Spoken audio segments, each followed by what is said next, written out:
సినీ పరిశ్రమలో సమ్మె కొనసాగుతోంది. ఓ పక్క నిర్మాతలకు ఫెడరేషన్ నాయకులకు చర్చలు జరుగుతుండగా పీపుల్స్ మీడియా సంస్థ అధినేత ప్రొడ్యూసర్ విశ్వప్రసాద్ కోర్టును ఆశ్రయించారు.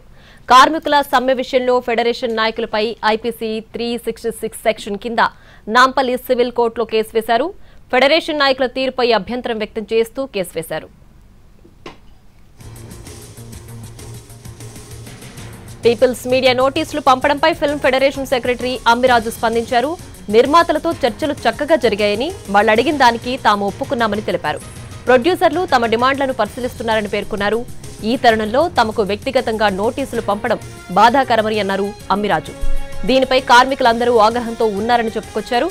త్వరలో ఈ సంక్షోభానికి ముగింపు పలుకుతారని ఆశిస్తున్నామని వ్యాఖ్యానించారు.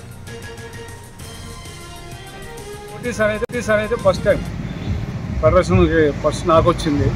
సరే, నేను మా లీగల్ టీంకి ఇచ్చి వారు తెలిసిచ్చారో తెలియకిచ్చారో రిప్లై అవుతారు. నేనే ఆపకూడదు, రిప్లై ఇవ్వాలి. మరి నిన్న మా ముగ్గురు మీద ఫెడరేషన్ అధ్యక్షుడు, ప్రధాన కార్యదర్శి, ప్రెసిడెంట్ ముగ్గురు మీద వారు పర్సనల్గా పంపించారండి. ముగ్గురికి ఇండివిజువల్గా నోటీసు పంపించారండి. మా కార్మిక సంఘాలు అయితే తీవ్ర ఆగ్రహంతో ఉన్నాయండి. వారికి నోటీసులు పంపించడం ఏంటి, వారేం తప్పు చేశారు, మేమందరం పనిలోకి రాలేము జరుగుతున్నాం. తెలుగు సినీ కార్మికుల సమ్మె 5వ రోజుకు చేరింది. అయితే ఇవాళ సినీ కార్మికుల సమ్మె విరమణకు చర్చలకు విరామం ప్రకటించారు.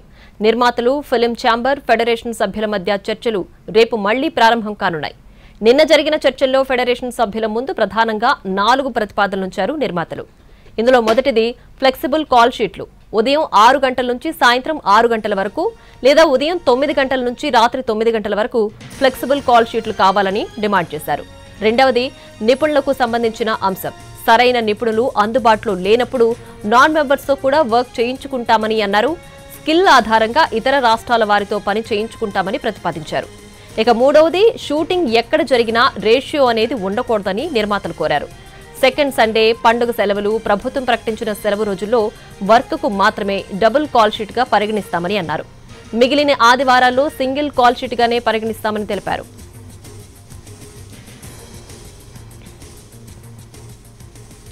ఇక ఇదే అంశానికి సంబంధించి మా ఫిల్మ్ ప్రతినిధి ఫణి ఫోన్ లైన్లో అందుబాటులో ఉన్నారు. ఫణి, చెప్పండి, ప్రస్తుతం సినీ కార్మికుల సమ్మెకు సంబంధించి ప్రజెంట్ ఉన్న అప్డేట్ ఏంటి? నిన్న జరిగిన కోఆర్డినేషన్ కమిటీ మీటింగ్ చాలా గొప్పగా జరిగిందని చెప్పాలి. ఎందుకంటే నిన్న మొట్టమొదటిసారిగా నిర్మాతలు కొన్ని ప్రతిపాదనలు తీసుకొని రావడం జరిగింది.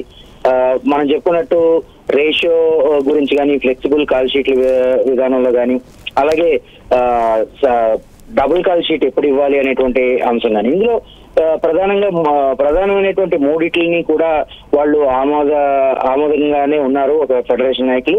సో అంతా బాగానే జరుగుతుంది. ఇంక 4వ దాని గురించి కూడా, అంటే మిగిలిన Sundays only single call sheet ఇస్తాము అన్న దాని విషయం మీద కూడా ఒకసారి మిగతా అందరితోనూ మాట్లాడి చర్చించిన తర్వాత తమ నిర్ణయం తెలుపుతామని కూడా నేను నిర్మాతలతో చెప్పారు.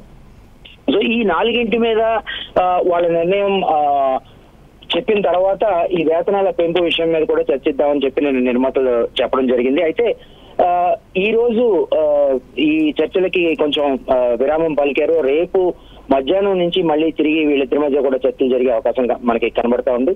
అయితే ఈ లోపే పీపుల్స్ మీడియా సంబంధించినటువంటి ప్రొడ్యూసర్ విశ్వప్రసాద్ ఫెడరేషన్ నాయకులకు వ్యక్తిగతంగా నోటీసులు కూడా పంపడం జరిగింది. నాంపల్లి కోర్టును ఆశ్రయించడం జరిగింది. సో ఈ విషయం మీద మాత్రం ఫెడరేషన్ నాయకులు అది తొందరపాటు చర్యగా మాట్లాడుతూ ఉన్నారు.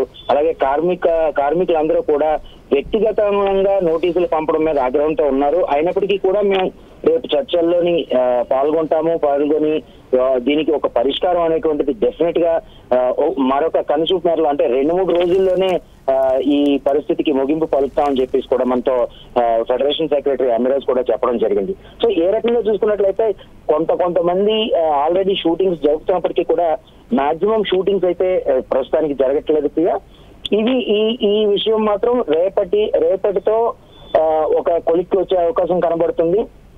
ఒకవేళ రేపటికి కూడా ఈ విషయం మీద సరైన ఇది రాలేదు అనుకుంటే సీనియర్ నటుడు చిరంజీవి ఈ విషయంలో జోక్యం చేసుకునే అవకాశం మనకు కనబడతా ఉంది. ఎందుకంటే ఫెడరేషన్ ప్రతినిధులు కూడా చిరంజీవిని కలవడానికి అతని టైం అడగడం జరిగింది. సో ఆయన కూడా దానికి సుముఖంగానే ఉన్నారు. సో ఈ ఇద్దరి మధ్య చర్చలు ఒకవేళ విఫలమయ్యే పరిస్థితికి వెళ్తే మాత్రం డెఫినెట్ గా ఆయన కూడా ఇందులో జోక్యం చేసుకునే అవకాశం ఉంది. అలాగే సీనియర్ నటుడు బాలకృష్ణ కూడా ముందు మీ ఇద్దరు కలిసి మాట్లాడుకోండి, ఆ తర్వాత ఏం చేయాలనేది ఆలోచిద్దామని చెప్పి ఆయన కూడా చెప్పడం జరిగింది.